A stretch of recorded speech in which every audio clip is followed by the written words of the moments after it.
Hey guys, Parallel here, and today I'm going to be doing Hard Mode Bloodstone Fen. This mission I actually had to switch up my hero build for just due to the bonus mission. So for this mission you are going to follow Justicar Habligar, or whatever his name is, Spike Spiegel from Cowboy Bebop, into the jungle so that you can kill him. Basically, that's the end of the mission, is fighting him. The bonus mission is to carry around these vine stones that you get, or vine seeds or whatever, and awaken these druids in a little bonus area. The catch is, in the bonus area, you cannot kill a certain type of monster. It's like a jungle guardian, I think is what it's called, but you can't kill it. So this complicates things a bit, because there are actually, it's not just an entire area of those enemies. There are actual enemies that you have to kill, because in hard mode they do considerable amount of damage that you have to take care of. So something else to note is that bone minions do not follow your commands. So like bone minions will just attack nearby monsters. So that automatically counts Elias out. Spirits you can kind of control, so you could bring Zandra if you wanted, but I really just didn't want to spend all this time always watching spirits and always watching these things when I could be spending more time I could just bring in extra healers for the specific one, because other than that, this mission is not difficult. The only difficult part is the bonus. And it's not even difficult, it's just you really have to make a roundabout to doing it. You need to change your hero build up. So what I did is I subbed out Elias for the Curses Resto Necromancer, and I subbed out Zandra, the SOS Rit, for the Energy Surge Mesmer, which is what Raza is right now. So I just have basically an entire team of mitigation and healers, which is fine because I do a lot of damage as a main set. So I would definitely recommend bringing this build for this specific mission, just because of how this mission works. The mission is relatively straightforward. It introduces you to the mechanic of that there are vine seeds throughout the mission that you can place in certain spots that will either summon a druid in the bonus area, or you can place them in certain spots to create bridges. You need to create bridges to get to the end. There are certain spots that lead you to dead ends, so you just need to have a general idea of where you're going. Your first spot there, you'll see the first mini-boss. It's always good, make sure you kill as many mini-bosses in your path as possible, because that 2% boost is really helpful, especially if you haven't died yet, because then it's just bonuses. So when you first come up to this part, what you're going to do is there will be 3 vine seed plants coming up. What you want to do is you want to go ahead of the bonus area, grab one, and then come back to the bonus area. You're never going to use the other 2, because we're just going to go through the bonus area shortcut, essentially, once we finish the bonus area. Other than that, this mission is not particularly difficult, to be perfectly honest. Jungle trolls and I'm trying to remember the name of all the enemies. There's crawlers, there's jungle trolls, there's the little healers from the last mission, and there's floating mesmer mobs. I can't remember they're like ashwalkers or something. Wind riders, my bad, I'm sorry. But they just slow down your casting speed. None of them are particularly lethal, but it's really frustrating in the bonus areas when you get enemies you have to deal with on top of enemies you can't kill, because if even one of the guys die in the bonus area, you instantly fail the bonus mission. Once you've completed the bonus mission, if you kill them, it doesn't matter. So you can go through the whole bonus mission and then come back and then kill them if you want. Especially me, where I killed one pack just because I was like, screw this pack, I want a little revenge, because this is frustrating. This mission did take me a couple tries, even though it shouldn't have, just due to the fact that I had to rework my hero team, and it was kind of complicated to do when I went through it the first time with Elias, because, well, my bone minions just kept going on random guys and then killing them. Something you're also going to have to practice doing for this mission a lot is making use of the hero abilities of Guard and Avoid Combat. You're going to have to be switching from those periodically. When you're going past Jungle Guardians, you want to have them on passive, or don't attack, essentially. They will not attack anything. They'll still heal you, but they won't attack anything. Because what originally my thought was, well, I'll just flag them away from monsters. Well, the problem is, while you're flagging them, they don't heal. All your guys do not heal while they're moving to the next position. which is really difficult because you're supposed to be running from monsters and then dealing with certain other monsters, and you can just die while your heroes are running. So what you want to do is you want to switch them to avoid combat, which means that they will still heal you. They won't attack anything and they'll run from combat, but they will still heal you, which is very useful. And then you want to set them to guard when you're not near any jungle guardians and you're just near enemies to kill, because then they'll switch back to starting to fight those enemies and mitigate the damage and various things like that. It's just important to know those specific parts of heroes and really putting it in use, because it makes your life so much easier in this. I can't imagine doing this hard mode mission with henchmen, honestly, because that would just be a pain in the ass, honestly. So your first little pack here that you have to deal with is a burrow pack. They are kind of annoying. I end up dying here. You'll see I probably die just more than I should here, but it's mostly just coordinating my heroes. And there's a lot to micromanage and watch and make sure everything's going right. So I do get a little, what's the word, distracted, I guess I could say it, even though it's not the right term, but there's a lot to micromanage in this certain instance that I just have to watch out for. So I end up dealing with them, I switch them back to guard, and then I switch them to passive afterwards.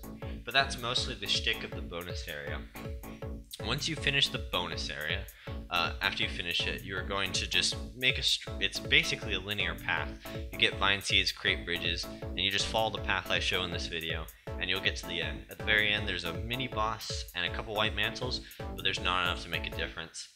Mainly just focus on healing mobs throughout this mission, and you will do perfectly fine. So I always just beeline straight for the bonus area, finish it as much as you can, because if you white, you really want to be able to do this again. But you need to free, it's 4 druids, I believe, for the bonus area mission. The elder druid from earlier will go in the middle, and then there are 4 little spots that will be shown throughout here that will show you that you have to put vine seeds on to spawn the druids, and they'll all go to that center part. When you're finished, you go back to that center part and talk to the elder druid, and then he'll pass you if you've gotten all the druids. But that's basically all I really have to say on this playthrough. On this guide of this mission. Just watch the video, do what I do, and you'll do fine. Thank you guys for watching, and I'll see you next time. Bye-bye.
Hey guys, Parallel here. While you're here, why don't you subscribe to my channel or check out some of my other videos and let me know what you think. Later.